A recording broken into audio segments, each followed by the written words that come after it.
Assalamualaikum warahmatullahi wabarakatuh. Perkenalkan, nama saya Pupu Dwi Primawati dari kelas B25.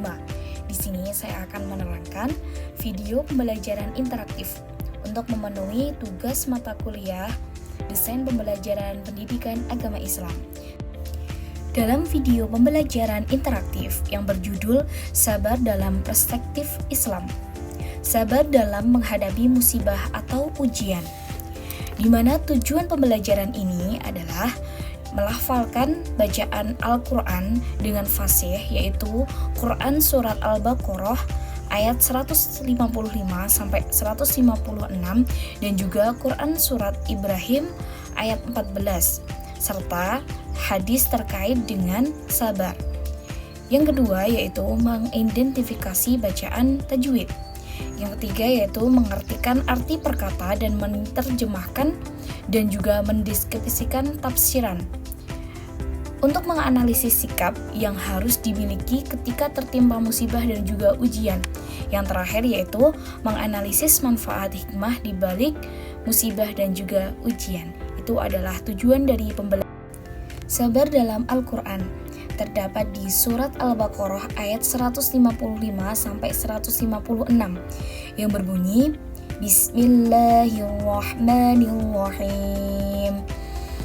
Wala nabluwannakum bisyai'im minal khawfi wal ju'i wa naqsim minal amwali wal anfusi wath thamarat wa basyiris sabirin alladzina idza asabathum musibatun qalu inna lillahi wa inna ilaihi raji'un.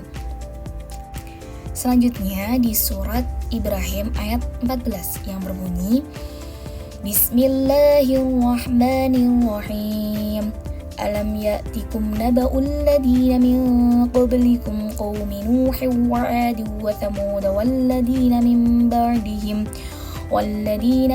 ba'dihim la ya'lamuhum illallah ja'atuhum rusuluhum bil bayyinati wa farradu aymanikum fi afwahihim wa qalu inna kafarna bima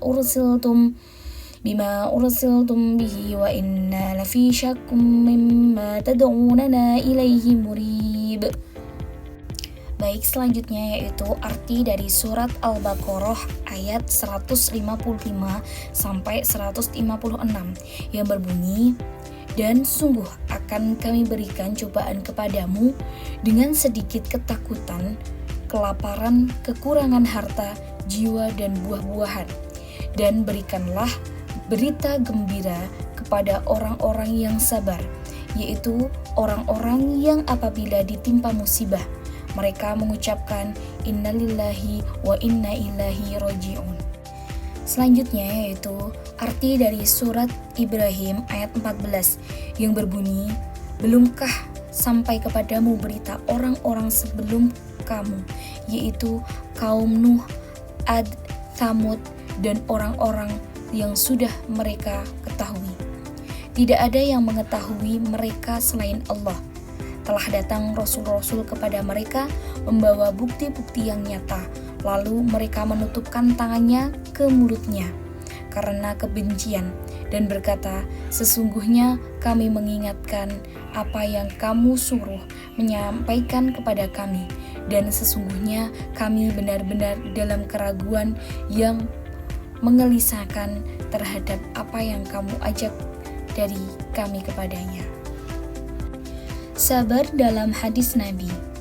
Tidaklah seorang dari kaum muslimin ditimpa musibah, lalu ia membaca innalillahi wa inna ilaihi raji'un, kemudian mengucapkan, ya Allah, berikanlah pahala dalam musibahku ini dan berikanlah gantinya kepadaku yang lebih baik darinya, melainkan akan dikabulkan doanya itu.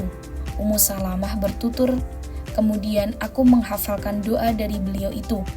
Dan ketika Abu Salamah meninggal dunia, maka aku pun mengucapkan innalillahi wa inna ilaihi raji'un dan mengucapkan, ya Allah, berikanlah pahala dalam musibahku ini dan berikanlah ganti kepadaku yang lebih baik dariku.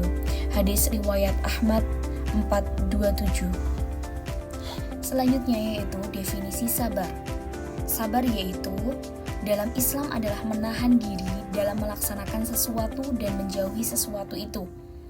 Dan tujuan untuk melakukan presentasi ini adalah mempelajari konsep sabar, pentingnya dalam kehidupan dan bagaimana mengimplementasikan sesuai ajaran dalam Islam.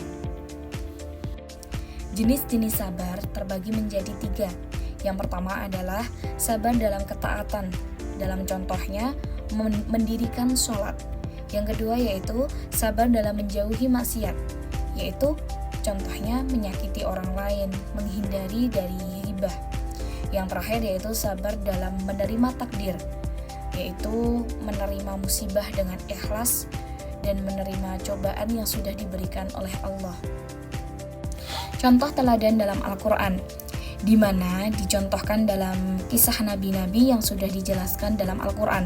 Yang pertama adalah Nabi Ayub, di mana Nabi Ayub diberikan ujian untuk bersabar dalam menghadapi penyakitnya dan juga diuji kehilangan seluruh hartanya. Dan kemudian ada contoh yang kedua yaitu Nabi Yusuf alaihissalam, di mana Nabi Yusuf juga diuji kesabarannya dalam penjara dan juga ujian kehidupannya. Nah, pelajaran yang bisa diambil dari kisah-kisah Nabi tersebut yaitu sabar mereka adalah contoh nyata bagi umat Islam untuk menghadapi berbagai ujian dengan keteguhan imannya. Manfaat-manfaat untuk mempelajari sabar dalam kehidupan kita ada beberapa, yaitu yang pertama memperoleh kesudahan yang baik, yang kedua memperoleh keberuntungan, yang ketiga memperoleh cinta Allah Subhanahu wa taala, yang kelima yaitu diberikan petunjuk, dan selanjutnya yang terakhir memperoleh martabat yang tinggi di surga nanti. Amin ya rabbal alamin. Cara bersabar dan tawakal. Langkah-langkah menghadapi ujian. Yang pertama yaitu tetap merasa yakin atau optimis bahwa akan datang pertolongan Allah Subhanahu wa taala. Yang kedua, segera mengucapkan innalillahi wa inna ilaihi raji'un setiap kali mendapatkan musibah. Yang terakhir yaitu bertawakal kepada Allah Subhanahu wa taala. Cara kita bertawakal yaitu ada 3. Yang pertama, menghindari menyandarkan hati kepada selain Allah. Yang kedua, hindari melakukan ikhtiar dengan mudarat yang lebih besar daripada manfaatnya. Yang terakhir yaitu saat bertawakal kita wajib berserah diri sepenuhnya kepada Allah Subhanahu wa taala dari awal hingga berakhirnya ujian tersebut. Cara menghadapi ujian dengan sabar. Praktik sabar dalam keseharian yaitu menghadapi masalah finansial dengan keyakinan bahwa Allah akan memberikan jalan keluar. Yang kedua yaitu mengatasi konflik dengan berbicara baik dan bersikap tenang. Yang terakhir menanggapi kritikan dengan menerima dan memperbaiki diri dengan tanpa emosi yang berlebihan. Contohnya yaitu membuat rencana keuangan harus disertai dengan berdoa. Yang kedua yaitu contoh dari konflik, mencari solusi damai dan saling memahami dan juga saling mengerti. Contoh karakter pelajar Pancasila yaitu berusaha menghadapi kesulitan seperti berjualan sayur setelah diberhentikan kerja. Ada contoh dari religius, tetap menjalankan ibadah meski terkena cobaan. Yang terakhir yaitu gotong royong, membantu sesama dalam bencana alam dan juga musibah. Oke, di sini ada kesimpulan dari sabar. Sabar adalah kunci untuk menghadapi berbagai tantangan hidup dengan ketenangan dan keimanan. Dengan sabar kita dapat memperkuat hubungan dengan Allah, meningkatkan kualitas hidup, dan mendapatkan pahala yang besar. Marilah kita semua tingkatkan kesabaran kita dalam setiap aspek kehidupan dan memohon kepada Allah Subhanahu wa taala untuk memberikan kita kekuatan dalam menghadapi ujian.